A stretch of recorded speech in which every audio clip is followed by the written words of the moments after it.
Okay, guys, so we're here on part 6, and if you just listening in for the first time, go back and start from number 1. Don't listen here.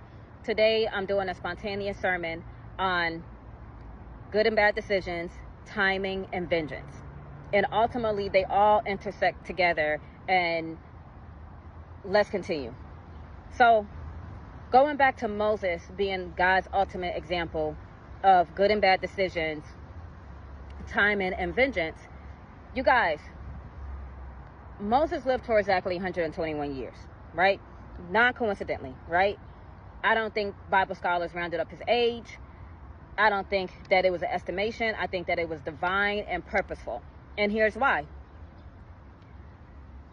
So 40 in the Bible is a significant number, okay?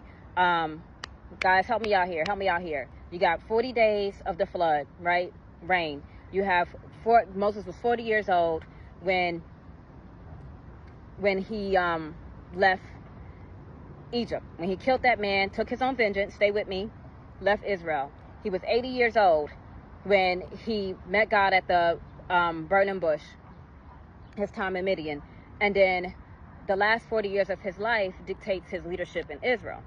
And so with that, during Moses' time, God will wipe out a generation of Israelites for their disobedience, right? And so when God speaks to us, oftentimes he speaks in generational wealth, because children are blessings and there are bounties and yada, yada, yada. And so going back to time, because God is eternal and God is outside of time, he makes it easier for us so we can see life in the brackets of time.